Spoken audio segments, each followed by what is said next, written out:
Okay, let's talk about moral reasoning. What's moral reasoning? Well, it's basically about critically thinking from a values and evidence perspective to arrive at a practical solution to the problem that you're facing. That's really what we want to be building our skill about when we think about moral reasoning. Moral reasoning involves these questions. It starts by asking, what's the problem that we're really trying to solve? What's the question at hand? Then it's about asking, what's at stake? What should matter in the situation? Then it's about saying, of all the things that should matter, what should matter most and why? It's about getting the facts right in the situation, so what's going on in the story related to all those things that matter. It's about brainstorming options, and then it's about problem solving, figuring out which option best allows us to live up to what should matter most.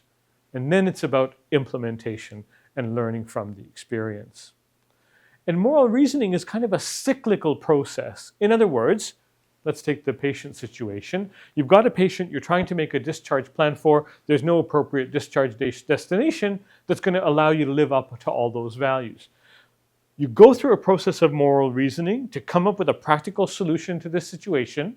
You implement that, and then you kind of learn from your experience. And then as you learn, the next time you encounter that kind of situation, and you will encounter it again most probably, you're now repeating that process of moral reasoning, but this time with a more informed perspective. So it's a cyclical kind of process. In order to do moral reasoning well, we need to understand what is our talk made of. Remember, I said that we're trying to live with integrity in all of this. And integrity is about walking our talk. But what's our talk exactly? I've already hinted at what our talk is, but specifically I want to say that in any conversation, in any situation, there's actually 3 levels of conversation that are happening. There's a conversation about what should matter, the values. There's a conversation about facts, what that reality looks like. And there's a conversation about emotions, how we're feeling in the situation. Not just us, but the others involved as well. And moral reasoning is going to require the skills to manage at all 3 of these levels. So let's talk about values. Values, again, is another way of talking about what really matters, something deeply important in the situation. It's Sunday morning, and I'm watching the football game. I've had a long and hard week.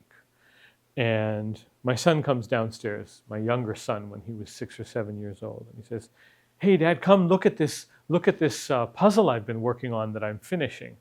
And I'm like, "Sure, okay." And my attention stays on the game because it's a really crucial play and we're at the end of the 4th quarter and there's something going on. "Dad, come pay attention to me. I want to look at this puzzle." Okay, I'll do it later." I want to suggest that every time we behave, we are showing the world what matters to us. In that moment, there are multiple things competing in my mind, things that matter to me. On the one hand, I want to pay attention to the football game. I want to know what's going on. I want to know who's going to win. On the other hand, there's my interest in looking after my son, making sure he feels cared for, giving interest to what's going on in his life. Those things are in tension in the little story that I told. And by staying fixated on the TV, I'm showing the world, I'm showing my son in that moment what is mattering most to me. Every time we act, whether we're trying to or not, we are showing the world what matters to us and what matters most to us. Ethical literacy in terms of values in the moral reasoning process is about asking, what should matter most to us and why? So the skill involved is being able to look at all of the different things that matter, weigh them against each other, balance them, and then show up with action that demonstrates to the world what matters to us. A couple of things are important to note about values. First, values can matter to us in 2 kinds of ways. something can be important to me instrumentally, or something can be important to me intrinsically for its own sake. Do you think kindness is important? Why? Some people might say, kindness is important because if I'm kind to somebody, it's going to increase the chance that they're going to be kind to me in return. I remember once I was going into a store and I had a stroller when Rafiq was young, and this woman opened the door for me. And we went inside and I said, "Thank you very much." And she said to me, "No problem. I really hope that somebody will open the door for me when I need it." So notice, if that's the reason for if that's your approach to kindness rather, then kindness for you is instrumentally important. It's important because it's going to give you what you really want, which is to say, being treated kind by other people, right? That's what you're interested in. The way to get that is by treating people kindly. You may have another view. You might say, it's just important for me to be kind to someone because they're human. It doesn't matter what the consequences are. It doesn't matter if they treat me better or worse as a result of that. If that's for your view, then kindness is more intrinsically or inherently valuable. It's important for its own sake. Why does this distinction matter? It matters because sometimes we get preoccupied with things that matter not for their own sake, but for other things. But if we don't know what's really at stake, what really is going on, then we don't really know why we're acting. We don't know why we're doing what we're doing. I've got a patient. I want to get them out of the hospital as quickly as possible because my boss is telling me to. Okay, so getting them out, why do you want to get them out of the hospital? Is it to keep them safe? Is it to make your boss happy? Is it to make sure that we have enough capacity in the hospital to meet the needs of other people? What's the deeper thing that's going on that's pushing you to want to discharge quickly? You need to understand the deeper value in order to actually make a good choice. Otherwise, you could act in a way that will give you the superficial value, acting quickly, without actually achieving the deeper thing that's at stake in the moment. So it's very important to understand, identify, is a value important for its own sake or because it's giving us something of deeper value to us. So the skill, again, related to values is the ability to decide what should matter most and why, and then to act accordingly.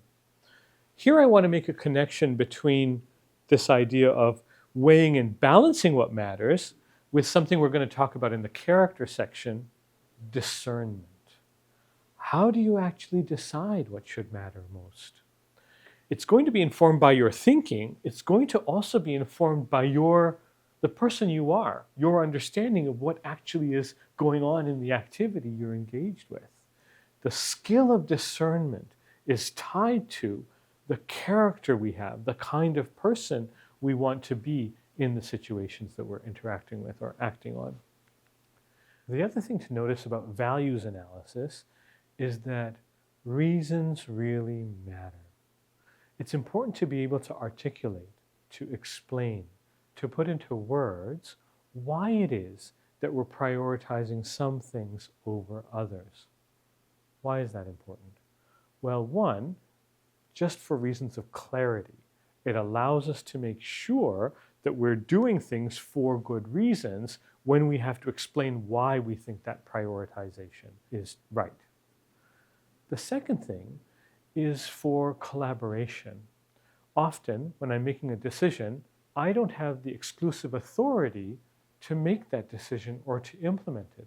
So I'm a nurse working with the doctor and the patient and maybe other care providers as well to figure out this patient's discharge plan. What I think should matter most and why is, well, I should say what should matter most is not going to be compelling to other people unless I explain why. I need to convince them for why we should prioritize things the way that I think we should. I don't have the power to make them do what I want, so I need to bring them on the journey. And the way to do that is to appeal to their reason. Giving reasons is also a very important way of demonstrating respect for those who are impacted by a decision. Sometimes people have to follow through with our choices. We have to make a discharge plan for this patient. This patient may be discharged to a space where they may not understand why we're doing what we're doing, but they have to carry it out in that they have to provide support for this particular patient when this patient arrives at the discharge destination. Helping them to understand the reasoning behind the values prioritization that led to the discharge can help them understand why they're in the situation they're in and help them to actually do their own work better. Giving reasons is a crucial part of the skill of values analysis in moral reasoning.